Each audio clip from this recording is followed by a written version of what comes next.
है? कि यहाँ पे सबसे मेन समस्या है जनता के साथ इंसाफ। न्याय तो मिलेगी क्योंकि न्याय के ऊपर ही हम लोग चल रहे हैं, क्योंकि संविधान पे ही चल रहे हैं हम लोग। और न्याय तो एक न एक दिन सबको सभी को मिलता है, कुछ समय लगता है। तो कुछ दायरे होते हैं, उनके कानूनी कार्रवाई के चक्कर में हम लोग कहने में थोड़ा समय लगता है, बाकी सारे लोग बाहर आ जाते हैं। नीला गमछा तो हमारी शान है।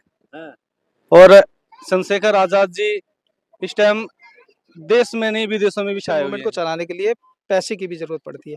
आप मुझे बताइए, टेंट है, ये बिना पैसे के कोई लगा के चला जाएगा? नहीं लगा के चला।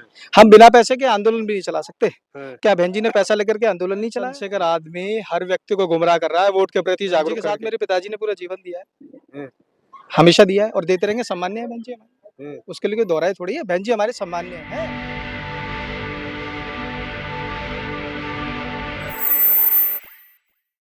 जय भीम, मैं मेवालाल और आप देख रहे हैं जनता संगठन। साथियों, आज मैं किराड़ी विधानसभा में आया हूं, देखने के लिए आया हूं कि यहां आजाद समाज पार्टी जमीनी स्तर पर काम करना शुरू कर दिया है। जिस तरह पूरे देश में एक डर का माहौल बनाया जा रहा है, उस डर का क्या जब से भीम आर्मी आए हैं, क्या जो समाज में गरीब मजलूम लोग थे उनके अंदर कुछ दहशत खत्म हुआ कि नहीं खत्म हुआ? भीम आर्मी का नाम सुनते ही जो मनुवादी है वो कांपने लगते हैं। तो आज आजाद समाज पार्टी का एक बहुत कार्यकर्ता सम्मेलन यहाँ पर रखा है किराड़ी विधानसभा में। तो इस कार्यक्रम का जो करने वाले हैं आसिफ आजम है, इनसे जानूंगा कि आखिर आप लोग किस लिए यहाँ पर तैयारी करें। आज मीटिंग आप यहाँ पर इकट्ठा किए सारे समझो कि आखिर ये जो लोग समाज में कैसे काम कर रहे हैं, क्या आजाद समाज पार्टी को आपको लगता है कि भविष्य समाज का भला करेगी? आपको जय भीम। जय भीम सर, आपका परिचय? मेरा नाम मोहम्मद आसिफ आजम, मैं विधानसभा महासचिव भीम आर्मी से हूँ। क्या आप भीम आर्मी से जुड़े हैं? ये प्रोग्राम जो आप लोग आज कर रहे हैं, इसका मकसद क्या है? क्यों आप लोग ऐसा प्रोग्राम कर रहे हैं? सर, इसका मकसद ये है कि हम मोहल्ले में जा जाकर छोटे स्तर से हम काम करना चाहते हैं, लोगों को जोड़ना चाहते हैं और हम अपनी पार्टी के बारे में, हम अपनी संगठन के बारे में बताना चाहते हैं कि हमारा मिशन क्या है और जो मुस्लिमों पे जो जुल्म हो रहा है उसके लिए हम लोग खड़े हुए हैं। ठीक है, उनको ख़त्म करना है और बाकी किराड़ी विधानसभा के अंदर बहुत सारी बुराइयां हैं, उसको भी ख़त्म करनी है। जैसे कि बहुत सारी समस्याएं हैं, जो नाली वगैरह का भी है, सड़क का भी है, पानी का भी मामला है, बिजली बिल का भी मामला है। ये सारे मामलों को हम लोग ख़त्म करने के लिए एक इकट्ठा हुए हैं, क्योंकि हमारा मिशन है कि लोगों को सुविधा पहुंचाना है हमारा। सर, जिस तरह से मुसलमानों के अंदर एक डर का माहौल बनाया जा रहा है, तो क्या लगता है कि भीम आर्मी चंद्रशेखर के आने के बाद आप लोग का हौसला बढ़ा है, कम हुआ है? जी बिल्कुल, बड़े भाई चंद्रशेखर के आने से मुसलमानों को भी बहुत सारी ताकत मिली है, क्योंकि वो हमारी आवाज़ उठाते हैं सड़क से लेके पार्लियामेंट तक। ठीक है, और वो जहाँ भी जुल्म होता है पूरे हिंदुस्तान के अंदर, मुसलमानों के साथ अत्याचार किया जाता है, वो सबसे पहले वो खड़े होते हैं। और आंदोलन से हो या फिर कानूनी कार्रवाई से हो, जिस तरीके से हो, वो हमारे साथ खड़े रहते हैं। उनके बारे में तो कहा जाता है कि आप जैसे नवयुवक हैं, आप लोग को गुमराह कर करके आपको जेल में डाल कर करके वो साइड में हो जाते हैं। नहीं, ऐसा कुछ भी नहीं है। हमारे बहुत सारे साथी उनके साथ जेल में गए थे, सब बाहर है। ठीक है, और वो कानूनी कार्रवाई के तरीके से, अब देखो आपको पता है कि कानूनी कार्रवाई करने के लिए समय लगता है, तो कुछ समय के लिए बाहर चला जाता है और अच्छे काम करने के लिए तो अच्छे लोगों को अंदर जाना ही पड़ता है। ऐसा लगता है कि उन पर आरोप लगता है कि जब हर जगह जाते हैं लेकिन न्याय नहीं दिला पाते। आपका क्या मानना है? न्याय तो मिलेगी क्योंकि न्याय के ऊपर ही हम लोग चल रहे हैं, क्योंकि संविधान पे ही चल रहे हैं हम लोग। और न्याय तो एक न एक दिन सबको सभी को मिलता है, कुछ समय लगता है। तो कुछ दायरे होते हैं, उनके कानूनी कार्रवाई के चक्कर में हम लोग कहने में थोड़ा समय लगता है, बाकी सारे लोग बाहर आ जाते हैं और हिम्मत मिलती है वहाँ से। और भी भीम आर्मी के कार्यकर्ता सर, आपका परिचय क्या है? मेरा नाम सचिन जाटव है और मैं आजाद समाज पार्टी का छोटा सा कार्यकर्ता हूँ और निरंतर यहाँ पे हम जो है दलित, शोषित, वंचित मुस्लिम समाज की जो आवाज़ उठाने का काम कर रहे हैं। किराड़ी विधानसभा में राजनीतिक मुद्दा हो चाहे सामाजिक मुद्दा हो, हर मुद्दे पर आजाद समाज पार्टी भीम आर्मी जो है एक साथ खड़ी होकर के इंसाफ दिलाने का काम कर आप यहीं के लोकल को लोग हैं? जी। तो यहाँ का मेन दिक्कत क्या है? पानी समस्या है या सफाई की समस्या है? गली जो नाली भरी हुई है और यहाँ छीना झपटी, दारू, जो गांजा शराब ये बिकता है, कैसा क्या यहाँ क्या पे समस्या? सबसे मेन समस्या है जनता के साथ इंसाफ। यहाँ पे जनता के साथ इंसाफ नहीं हो रहा है। कैसा इंसाफ? यहाँ पर जनता जितनी भी है, हमारी किराड़ी विधानसभा की सामान्य जनता हर बार अपना लीडर चुनती है, वोट दे करके चुनती है, पर जनता को हासिल क्या होता है? केवल भीम आर्मी का क्या आपने देखा जो आपने नीला गमछा पहना? आश्वासन, केवल कि हम ये कर देंगे, वो कर देंगे, या आप कहें नशा खत्म कर देंगे या सड़क बनवा देंगे या पानी आपको पहुंचा देंगे या बिजली बिल कम करवा देंगे या चिकित्सा दे देंगे, ये केवल धोखे में जनता को रखा जाता है। अभी हमने चुनाव में, जब विधानसभा चुनाव आया था, तब हमने यही बात कही थी कि अगर आप आज हॉस्पिटल जा रहे हैं, आज व्यवस्था ऐसी बनी हुई है कि आज आपके पेट में दर्द है तो अल्ट्रासाउंड भी 2-2 महीने बाद की डेट पे वहाँ मिलता है। तो ऐसी व्यवस्था क्या को, हॉस्पिटल यहाँ नजदीक नहीं है क्या? यहाँ हॉस्पिटल नज़दीक नहीं है, अभी किराड़ी विधानसभा में एक भी हॉस्पिटल नहीं है। यहाँ से हॉस्पिटल जाने के लिए कम से कम आपको 7-8 किलोमीटर दूर जाना पड़ेगा। अच्छा, सफाई वगैरह यहाँ पे? सफाई व्यवस्था की अगर आप बात करें तो ग्राउंड पे बिल्कुल जीरो काम है। चाहे भारतीय जनता पार्टी की एमसीडी में लेकिन सरकार हो। अब सर, आप तो कहता है कि घूसखोरी बंद हो गया है जब से बीजेपी की सरकार आई है। अगर आप घूसखोरी की बात करेंगे तो मेरे पास सबूत है घूसखोरी के, हाँ। बहुत सारे, हाँ। और हर डिपार्टमेंट के हैं। यहाँ पे मैं अभी सबूत लेके बैठा नहीं तो आपको सबूत के साथ पेश करता। और जो ये कह रहे हैं ना घूसखोरी कम हो गया, वो खुद घूसखोर है। हाँ। तो उनके महंगाई तो कम हो गया, रोजगार देखो भरमार हो गया रोजगार का।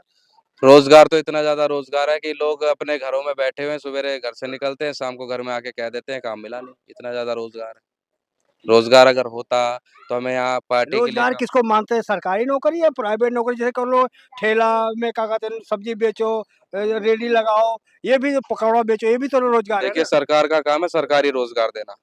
तो हम तो सरकार द्वारा जो निर्धारित है सरकारी रोजगार देना, हम उसे रोजगार मानते हैं। पकौड़ा तलना, मछली तलना या फिर चाय बनाना, ये कोई रोजगार नहीं है।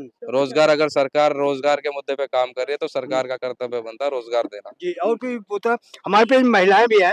बहन जी, आपका नाम क्या है, परिचय क्या है? मेरा नाम प्रिया है। मैं आजाद पार्टी से जुड़ी हूँ। ये आजाद पार्टी है जो महिला के लिए बहुत अच्छा करा है इन्होंने, और अच्छा करती हैं। ये हाँ, तो कि चंद्रशेखर को कैसे आपको सुना, कैसे जाना आपने? मैंने उनको यूट्यूब में देखा है, मैंने उनके बारे में सुना है। तो लड़ाकू है वो? नहीं, लड़ाकू बिल्कुल नहीं है। अच्छा ही करा उन्होंने, जो भी है और जो उनके साथ जुड़े हुए हैं वो भी अच्छा ही कर रहे हैं। कहते हैं कि वो लोगों को भड़काते हैं ज्यादा। ऐसा कुछ नहीं है, ना हमने अभी देखा ना मैंने भी देखा, बाकी औरों ने देखा होगा तो वो बात अलग है। महिलाओं की लड़ाई लड़ने के लिए आते हैं वो सामने? वो नहीं, जो उनके साथ जुड़े हुए हैं वो जरूर आते हैं। आपके साथ हुआ कोई ऐसे घटना? मेरे साथ हुआ है और मेरे साथ जुड़े भी हैं और मेरे को अन्याय भी, इन्होंने अच्छा कराया भी है मेरे तो साथ। चंद्रशेखर अंदर क्या देखा है आपने? बीमार चंद्रशेखर से मैंने जुड़े? उनके बारे में सुना है तो मैं आई हूँ और देखा भी है। आपका परिचय सर? मेरा दीपक नाम है, जी। दीपक कुमार जाटव। और मैं एक आजाद समाज पार्टी का छोटा सा कार्यकर्ता हूँ। जी। क्या समस्या है इस जो किराड़ी विधानसभा में? किराड़ी के अंदर समस्याएं जी बहुत है, जिससे कि नाली है, सड़क है। अब आप देखोगे कि एक मिडिल क्लास के बंदे यहाँ पे रहते हैं, उन लोगों को यहाँ से नांगलोई पार करने के लिए कम से कम 40 से 50 रुपए किराया देके जाना पड़ता है। यहाँ पे डीटीसी बसें बंद है। सबसे बड़ी समस्या ये है। मिडिल क्लास का बंदा अगर 50 रुपए जाएगा, फिर 50 रुपए दे के आएगा, अप एंड डाउन में 100 रुपए हो गए, 3000-4000 रुपए एक साइड का प्रेमनगर का किराया हो गया।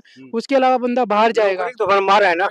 नौकरी कुछ नहीं है, नौकरी की भरमार, कोई नौकरी की भरमार नहीं है। बड़ी दिक्कतें हैं। मोदी तो देखो कहते हैं पूरा अखबार भरा हुआ है नौकरी। मोदी जी का जी क्या है, मोदी का तो बस उनको कुछ भी नहीं है, वो सोशल मीडिया पे छाते हैं, अपनी फोटो डालते हैं और कुछ नहीं करते हैं। आप जैसे नवयुवक का कहते चंद्रशेखर को ही को चुना, बहुत सारी पार्टियां जी देखो, चंद्रशेखर जी को चुनने के बहुत सारे कारण हैं। एक तो वो समाज के लिए लड़ते हैं। इनके पास तो कोई ना पैसा है ना कुछ है, दौलत है। आप जहाँ जिस पार्टी में पैसा है उसमें जाइए, काम करिए। सबसे बड़ी चीज है उनके पास संगठन है और उनके साथ हम खड़े हैं। वो दलित समाजों को, मुस्लिम समाजों को वो एक जागरूक कर रहे हैं। मुसलमान को साथ गले लगाएंगे मुसलमानों का? जी क्यों नहीं, वोट लेने के लिए क्यों नहीं लगाएंगे? उन्होंने लगाया तभी तो आज वो नगीना के सांसद बने हुए हैं। ऐसे थोड़ी ना सांसद बन गए हैं। तो क्या मुसलमानों ने वोट दिया है? सबने दिया है, दलित समाजों ने दिया है, मुस्लिम ने दिया है। जो बंदा जागरूक हो रहा है वो अच्छी तरीके से जानता है चंद्रशेखर भाई को कि वो क्या चीज है। अच्छा, ठीक है सर, आपका परिचय क्या है? सर, मेरा नाम अखिलेश है, मैं भीम आर्मी का। सर, नीला गमछा तो हमारी शान है।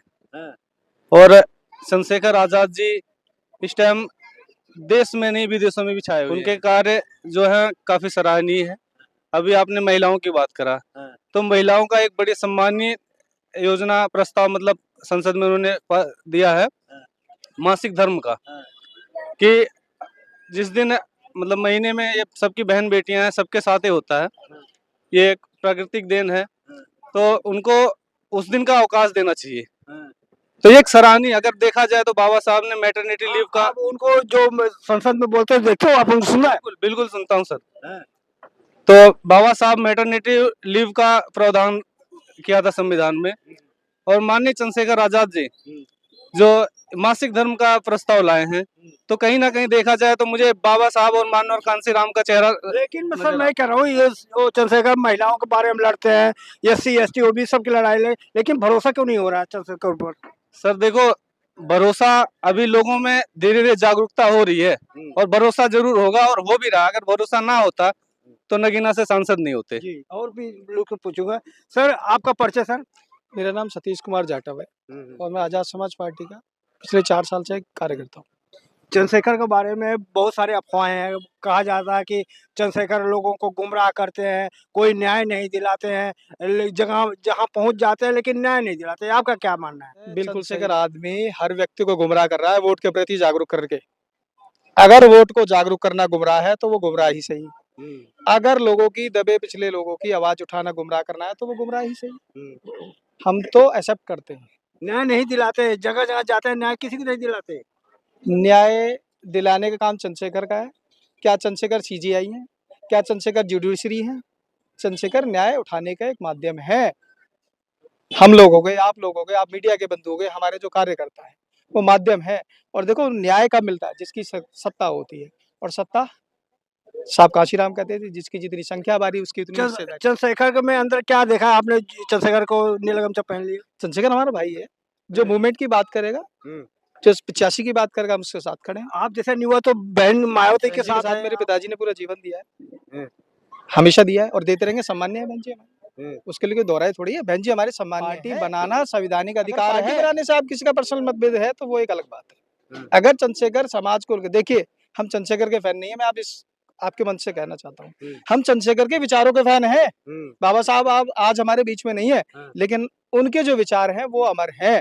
उसी को लेकर के हम लोग काम कर रहे हैं कि किसी भी व्यक्ति विशेष के फैन ना बने, विचारों के फैन बने। विचार ही है जो व्यक्ति को जिंदा रखता है। क्या आपको मानते हैं जैसे इन्होंने एक स्कैन जारी कर दिया कि हम सबसे पैसा लेंगे, तो क्या पैसा मांगना जरूरी है? बिल्कुल जरूरी है। मिशन मूवमेंट को चलाने के लिए पैसे की भी जरूरत पड़ती है। आप मुझे बताइए, टेंट है, ये बिना पैसे के कोई लगा के चला जाएगा? नहीं लगा के चलाएगा। हम बिना पैसे के आंदोलन भी नहीं चला सकते। क्या बहन जी ने पैसा लेकर के आंदोलन नहीं चला? 2027 के चुनाव के लिए फिर चंद्रशेखर का बयान है कि अगर कोई मुझे थैली देगा, थैली देकर वोट लेगा, वो टिकट लेगा, तो हम टिकट ही नहीं देंगे। इसका जीता जाता उदाहरण अभी दिल्ली में इस किराड़ी विधानसभा में हुआ है। एक पैसे वाला पूंजीपति व्यक्ति बैकडोर से आने की कोशिश कर रहा था, पैसा देकर के मैं इतने पैसे खर्च करूंगा, लेकिन चंद्रशेखर आजाद और हम लोगों के प्रयास से तो और पैसा कहाँ से आएगा? सब ऐसे आप निगलेक्ट करोगे तो थैली वाले का नहीं पैसा लोगे तो पैसा आएगा कहाँ से? ये कहाँ लिखा है कि वोट पैसे से दी जाती है? आप मुझे बता दो। ये तो एक प्रोपेगेंडा है ना, चला रखा है। टिकट के लिए और बाबूजी आपसे टिकट लेंगे तो थैली देंगे, टिकट मिलेगा। मैं आपको निमंत्रण देता हूँ, आप मेरी पार्टी में आओ, Azad Samaj party beam army में, और आप 27 में चुनाव लड़ने की बात करो। मैं आपको निष्पक्ष या खुले मंच पर आपके सामने, मीडिया के सामने कह रहा हूँ, आपको मैं चुनाव लड़वाऊंगा। सर मैं ये कह रहा हूँ, क्या आने के लिए अडानी अंबानी होना जरूरी है? अगर ऐसा होता तो अडानी अंबानी सरकार ना चला रहे होते, सरकार में बैठे होते। अगर पैसे से ही सारी चीजें होती तो नहीं होता। आप वोट की पावर को संभालो, पहचानो। वोट ही एक ऐसी चीज है, आप चाहे पैसे में डाल दो चाहे बिना पैसे में डाल दो। आपको लगता है कि जो चंद्रशेखर है, भीम आर्मी आजाद समाज पार्टी के आप कार्यकर्ता जमीन पर काम कर रहे हो कि दिखावा ऐसे प्रोग्राम कर रहे हो? आप हम लोगों के पास जाते हो? हमारे ना एक एक चीजें ऑन रिकॉर्ड है। मेरे कुछ साथी हैं जेल जाकर के आए हैं, और भी साथी हैं, तो ये हम अपने लिए जेल नहीं गए, अपने ऊपर लांछन लगाने के लिए जेल नहीं गए, हम समाज के लिए लोग जेल यहीं लोकल है। हम लोकल हैं और हम वो व्यक्ति हैं, अगर किसी को जरूरत पड़ती है ना खून की, तो हमारे पास वो एविडेंसेस भी हैं, क्या क्या करते हैं क्या क्या नहीं करते। जी, क्या परेशानी यहाँ के जो लोकल किराड़ी विधानसभा में है, क्या दिक्कत है मेन? यहाँ परेशानियों का एक पहाड़ है। आप तो ये पूछ सकते हैं कि काम क्या हुआ है, परेशानियां तो अनगिनत है। आप सर्वे यहाँ के हमारे इंटरव्यू के बाद या बात के बाद आप ना एक बार एक गली में, किसी एक गली में रैंडमली घुसा, देखो सफाई में देखो कूड़े पूरा डला हुआ है, पड़ा है, आता है कि नहीं कोई कूड़ा उठाने वाला? यही तो विकास है, यही विकास है। पानी आता है? पानी आता है ना गंदा। गंदा? हाँ, गंदा कोई पिएगा? जब कूड़ा कचरा हम लोगों को बता दिया जाता है चुनाव के वक्त, इन्हीं के लोग, आपको याद होना चाहिए, जो वर्तमान में विधायक है उसकी वाइफ भी यहाँ निगम पार्षद। कौन है विधायक यहाँ? अनिल झा जी। अनिल झा काम नहीं करते? काम फुल करते हैं। उनकी वाइफ ने इतना काम करा कि यहाँ कॉलोनी में को गड्ढे में डाल के चली गई। इस पार्षद से पहले अनिल झा की वाइफ ही यहाँ निगम पार्षद थी। और आज लोगों की स्थिति देख लो, लोग घर घर छोड़ करके पलायन की स्थिति आ गई है बाबूजी। और पलायन की स्थिति का कारण कब होता है? जब लोग क्या परेशान ये जो परेशानी आप लोग जब सत्ता में आएंगे तो दूर करेंगे? मैं तो कह रहा हूँ, देखिए हमारा कोई मैनिफेस्टो कभी जारी नहीं होता है। चंद्रशेखर आजाद जी के चुनाव में भी गए हम, उसके बाद भी अभी बिहार में चुनाव भी लड़के आए ओवैसी साहब के साथ। हमारा कोई मैनिफेस्टो जारी नहीं होता। हम कहते हैं हम करने में विश्वास रखते हैं। प्रेजेंट में मुझे समस्या है बुखार की और मैं दवाई खांसी की दूंगा तो उसका कोई इलाज नहीं है। तो प्रेजेंट में जो समस्या होगी बुखार की, तो बुखार की दवाई हमारे पास से तुरंत ले जाओ। क्या आज नई पार्टी में कुछ नए लोग जुड़ने वाले हैं क्या? हाँ, कुछ नए लोग जुड़ेंगे। वो निरंतर काफी दिनों से प्रयास कर रहे थे कि भाई हमें ज्वाइनिंग लेनी है, तो हमने कहा कोई बात नहीं, आप जुड़िए। और निरंतर लोग ऐसे ही जुड़ते क्या और लोगों से मैं बात करता हूँ। सर आपका परिचय क्या है? नेत्रपाल जाटव है। अच्छा नेत्रपाल जी, आप बताएं यहाँ के मेन समस्या क्या है? मेन समस्या यहाँ सबसे ज्यादा नशा की है। दारू 15-15, 16-16 साल के बच्चे दारू वो गांजा पी रहे हैं। B2 का मॉल है, उसके सामने 10 इधर खाली मत करिए। 5 कदम आगे चल के देखो खाली प्लाट पड़ा है, उसमें गंजेड़ी नशेड़ी रात को 9-9 बजे तक 10-10 बजे तक इतने रहते हैं। और हमारे बच्चों का औरतों का स्कूल निकलना का क्या मुश्किल हो- बच्चे जो जाते हैं स्कूल में पढ़ाई होती है? स्कूल के बारे में तो मुझे पता नहीं है। नहीं पता है। हाँ, तो क्या यहाँ हॉस्पिटल है और क्या क्या सुविधा है यहाँ कुछ पे? नहीं है हॉस्पिटल, कोई सुविधा बस में तो फ्री में जा रही ना औरतें हमारी। नहीं। औरतें जा रही हैं, यहाँ की पब्लिक तो नहीं जा रही, औरतें तो जा रही हैं। यहाँ की पब्लिक तो 50-50 रुपए आपकी बहनें तो है ना, आपकी बेटियां तो है ना। तो यहाँ से तो नहीं है ना, हाँ। यहाँ से तो नहीं नागलू तो जाने को। यहाँ से तो 50 रुपए ऑटो वाला रिक्शे वाला 50-50 रुपए बस नहीं आती यहाँ पे। कोई बस नहीं है। हाँ। नहीं है, कोई बस नहीं है। तो अच्छा काम कर रही है सरकार की का, तो देखो महिलाओं को फ्री में बस में जा रहे हैं। कोई काम नहीं हो रहा, यहाँ नहीं हो रहा, इस कराड़ी विधानसभा में नहीं हो आपको रहा। खुशी नहीं है कि महिलाएं हमारी जा रही है बस में जा फ्री रही में? है ना, तो यहाँ से नहीं है ना महिलाओं के लिए अरे सुविधा। कहीं कहीं तो जा रही है ना। वहां से तो यहाँ की महिलाएं तो परेशान है। आप ये बताइए, पूरी दिल्ली की उधर की होंगी ना PIP एरिया की, मगर हमारी कराड़ी विधानसभा की महिलाएं तो परेशान है। हाँ। इन्हें तो कोई फ्री में नहीं हुआ, डबल किराया देना पड़ता है। तो आप आने वाले समय में किसकी सरकार देखना चाहते हैं यहाँ पे? हम तो आजाद समाज पार्टी की सरकार देखना चाहते हैं। एक भी सांसद विधायक कुछ है ही नहीं यहाँ पर। है ही नहीं है तो कोई बात नहीं है, होगा धीरे धीरे सब कुछ हो जाएगा। चलो ठीक है। सर आपका परिचय? जय भीम। मेरा नाम धम प्रकाश, मैं आजाद समाज पार्टी से कार्य करता हूँ, छोटा सा। हाँ जी। तो यहाँ पे समस्याएं बहुत सारी है कराड़ी में। बस की सुविधा तो यहाँ पे है ही नहीं, एक भी बस नहीं है यहाँ पे, कोई कोई और ना नालियों का कोई विकास है। यहाँ जगह जगह पानी भरा हुआ है, जल भराव की सबसे बड़ी समस्या है। अगर जरा सा सी बारिश हो जाए तो यहाँ पे बारिश का पानी का ढेर लग जाता है। पानी मैं तो आ रहा था सर, वहाँ पर रोड पे पानी भरा हुआ है हाँ, सर। तो वही तो कह रहे हैं, पानी भरा हुआ, नालियाँ भरी हुई है, नालियों की कोई सफाई नहीं है, कोई निगम पार्षद यहाँ किसकी का कमी मानते हैं? ये सरकार की कमी है सारी, यहाँ के पार्षदों की कमी है, यहाँ के विधायक की कमी है सारी। विधायक यहाँ के बहुत घटिया घटिया है यहाँ से। तो बहुत क्या वो नाली आके साफ करेंगे? नाली नहीं साफ करेंगे वो, आपने उसके करवाएंगे तो सही अपने उनके वो जो लोग हैं उनसे रोजगार तो भरमार है ना यहाँ पे। हाँ, बहुत रोजगार है यहाँ पे। नशे का रोजगार है ना सबसे बड़ा, नशे का, जुए का, सट्टे का रोजगार है। यहाँ पे जगह जगह गलियों में देखो, छीना झपटी तो नहीं होती ना यहाँ पे। छीना झपटी की बिल्कुल भी नहीं होती है। आप निकल जाओ रात को 10 बजे के बाद, उस यहाँ पे आपको पता ही लगेगा आपका मोबाइल कहाँ गया। हाँ। 34 साल के बच्चों आदमी को चाकू मार के खून कर दिया उसका। कोई सर आप क्या कहेंगे आज जो यहाँ का समस्या क्या आप बताते हैं? सर यहाँ के छोटे छोटे बच्चे हैं जो वो दारू बीड़ी सिगरेट इन चीज़ों में ध्यान देते हैं और छोटे छोटे रेस्टोरेंट बना दिए जाते हैं छत पे, उनमें लड़के लड़कियां कोई भी जा रहा है, किसी की शर्म नहीं होती। ये सारी समस्याएं हैं यहाँ पे। और आने वाला किसको आप यहाँ से पार्षद बनाएंगे? हम आजाद समाज पार्टी को पार्षद बनाएंगे। क्या भरोसा है आजाद समाज पार्टी काम करेगी? बिल्कुल काम करेगी जी, पूरा भरोसा है। हम जमीनी स्तर पे अभी भी काम कर रही है। सर आपका परिचय? सर मेरा नाम है विपिन जाटव हाँ। और मैं भीम आर्मी आजाद समाज पार्टी में मैं लगा। सुना कि आप जेल भी हो के आए हैं। हाँ, ये तो चलता रहता है, समाज का काम करने तो ये करना। छोड़ दो, जेल में जाने से कौन आपका भला होगा? देखो जी, हमारा भला हो या ना हो, हमारे आने वाली पीढ़ी का तो भला होगा। किस लिए गए थे जेल में? समाज के लिए गए थे। क्या किया था समाज के लिए? समाज के लिए ये हुआ था, वहां पे हम गए। कहाँ पे? कराला में। तो वहां पे हमारे कुछ सामाजिक लोग जो थे हमारे, उनके साथ मार धाड़ हो रही थी, मार पिटाई हो रही थी। किस लिए?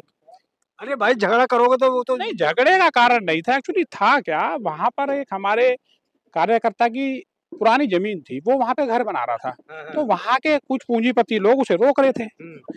तो इस कारण हमारी पूरी टीम वहां गई थी, जिस कारण शासन प्रशासन में ये बड़े लोग बैठे हुए हैं, तो इन्होंने हमारे पे उल्टे सीधे केस अंदर डाल दिया गया।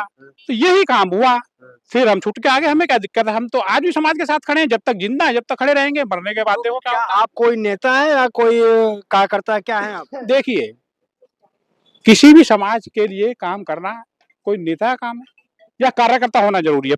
पत्रकार महोदय, मैं आपका इंटरव्यू लेता हूँ, मैं बताता हूँ, छोड़िए। आप अपने बच्चों को पाल रहे हैं, क्या बाप या माँ होना जरूरी है? नहीं, मैं कह रहा हूँ कि आपसे पूछना चाह रहा हूँ कि हाँ। आप क्या बनना चाह रहे हो? नेता बनना चाह नहीं, रहे हो? मैं कुछ नहीं बनना चाह रहा, मैं तो सिर्फ अपने समाज को थोड़ा सा ऊपर ले जाने चाह रहा हूँ। मेरा तो ये दायित्व है। तो ऊपर बढ़ाने के लिए क्या जरूरी है पहले? ऊपर बढ़ाने के लिए जरूरी है जो हमारी जमीन स्तर की सुख सुविधाएं हैं वो हमें मिले। शिक्षा जरूरत नहीं है? हाँ, शिक्षा तो जरूरी है। अगर आदमी शिक्षित होगा जब तो होगा। आप शिक्षित हैं जब तो यहाँ खड़े हैं, हम शिक्षित हैं जब तो हम आपसे बात कर रहे हैं। मैं आपको एक बात बता रहा हूँ, मैं आपका इंटरव्यू ले रहा हूँ, आप आए हो यहाँ से, आप लगातार हमारे साथियों से ये पूछ रहे हैं कि समस्या क्या क्या है। यहाँ सभी समस्याएं हैं। आपको कौन सी सबसे बड़ी समस्या लगी बताओ? यहाँ तो पानी भरा, मैं रोड पे आ रहा हूँ तो पानी पूरा भरा हुआ है। पानी तो बहुत बड़ी बहुत छोटी समस्या, और क्या समस्या है? इन्हें तो आप बताओगे, हम तो यहाँ थोड़ी रहते हैं। हाँ, मैं बता रहा हूँ, यहाँ सबसे ज्यादा समस्या जो है शिक्षा की है। अगर यहाँ के लोग शिक्षित होंगे तो अपना जो अधिकार है। बच्चे ज्यादा स्कूल सरकारी में पढ़ते हैं, प्राइवेट में पढ़ते हैं? देखिए, प्राइवेट में हमारे जैसों की औकात नहीं है, हम प्राइवेट में पढ़ा लें। हाँ, सरकारी में तो पढ़ाई होती है ना। सरकारी में पढ़ाई इतनी अच्छी हो रही है कि टीचरों को 4-4, 5-5 महीने वेतन नहीं मिल रहा, तो वो बेचारे कहाँ से पढ़ाएंगे बताओ? ये सरकार का, शासन प्रशासन का तो दोष है। तो समाज को जो ये कमियां बता रहे हो, उस समाज को जगाने के लिए कैसे आप ये मीटिंग करने से घर घर जाकर उनको? देखिए, हम लगातार ये मीटिंग भी होती रहती है, लगातार हम मीटिंग में क्या चर्चा होती है? देखिए, मीटिंग में यही चर्चा होती है, जो हमारे कार्यकर्ता हैं, जैसे ये सब भाई कार्यकर्ता हैं, इनको हम 5 गली, 6 गली, 7 गली इस टाइप से डाइवर्ट करते हैं। क्या आपको लगता है कि देश में एक डर का माहौल बनाया जा रहा है? देखिए, डर का माहौल तो देश में बहुत टाइम से चल रहा है, लेकिन डर के मरने से फायदा क्या है? तो चंद्रशेखर इस आने के बाद क्या भय को खत्म हो जाएगा? देखिए, जब भय एक दिन में नहीं बना तो भय खत्म भी एक दिन में नहीं होगा। हर चीज को करने के लिए समय लगता है। जैसे आप खाना ही बनाओगे तो 1-1.5 2 घंटा बनाना पड़ेगा, जब आपके पेट में आएगा। तो कारण वो है, जो ये भय बन रखा है, ये मीडिया वालों ने, आपके जैसे बंधुओं ने, कुछों ने, बड़े बड़े पत्रकारों ने ये प्रोपेगेंडा चला रखा है। अच्छा सर, आप किस समाज से हैं? मैं जाटो समाज से। जाटो समाज से। मैं कह रहा हूँ कि जैसे पार्लियामेंट में 10 दिन बहस हुआ वंदे मातरम पर, क्या वंदे मातरम ऐसा चीज आपने सुना जाना है कि मुसलमान कह रहे हैं इस समय नुकसान है? वो देखो, पता क्या है, मैं आपको पता क्या है, मैं आपको वंदे मातरम या कुछ और चीज के बारे में बताऊं। संसद में कुछ ऐसी चीज हैं, सही चीजें पर चर्चा हो ना, संसद का समय बेकार ना हो। हमारा जो संसद बनाई गई है, वहां पर इतने सारे एमपी बैठे हुए हैं, उनका काम क्या है? जैसे अभी मैं आपको उदाहरण दे दूं, वहां से गोरखपुर के सांसद हैं रवि किशन जी, वो यूं कह रहे हैं कि समोसा 2 रुपए का होना चाहिए, 3 रुपए का होना चाहिए। तुम्हें 2 रुपए 3 रुपए समोसा बेचने के लिए संसद में भेजा है जनता ने। जनता ने तुम्हें ये इसलिए भेजा है कि तुम घर का काम करो। देखो, फिजूल वाली बात नहीं है। जब संसद में उठी है कोई चर्चा तो फिजूल तो नहीं है, लेकिन ये मेरा सवाल है सर, ये वंदे मातरम ऐसा क्या है कि मुसलमान इसको विरोध कर रहे हैं? देखिए, इसमें क्या है, इसकी जो अंदर की बात है ना, वो एमपी एमएलए जाने, वो किस तरीके से इसको यूज कर रहे हैं। आम लोग, आप जैसे लोग क्या समझते हैं? देखिए, हमें तो ये समझ में आ रहा है, अगर कोई इस चीज को मना कर रहा है तो कुछ ना कुछ उसका ऐसा कारण होगा कि वो मना कर रहा है। चलो, धन्यवाद। तो और सर, आप क्या कहेंगे? आज का प्रोग्राम जो यहाँ पर भीम आर्मी आजाद समाज पार्टी करने जा रहे हैं, क्या मकसद है यहाँ पे? ये पार्टी मूवमेंट को बढ़ाने के लिए ये वो रखा गया है मीटिंग, और इसके लिए आगे भी जगह जगह पे होता रहा है, पहले भी और अब भी आगे भी होगा। आपका परिचय? मेरा नाम सुरजीत सिंह आजाद है और मैं किराड़ी विधानसभा में वार्ड 41 से हूँ। आजाद, आपने चंद्रशेखर का नाम सुन के लिया पहले से? आजाद मैंने चंद्रशेखर भाई से उनके जो आजाद विचार हैं और निष्पक्ष अपनी बात रखने के, वही मैंने अपने अंदर उतारने की कोशिश कर रहा हूँ, और इसीलिए मैंने अपने नाम के आगे आजाद जरूर लगाया। तो साथियों, किस तरह से हमारी बातचीत रही प्रतिक्रिया में जरूर बताएं, और आप कहाँ से देख रहे हैं वो भी कमेंट में लिख रहे हैं, और आपका कोई सवाल रह गया हो आजाद समाज पार्टी भीम आर्मी के बारे में तो आप कमेंट में लिख रहा, मैं अगले वीडियो में वो सवाल लूंगा। मैं मेवालाल, बहुजन समय, किराड़ी।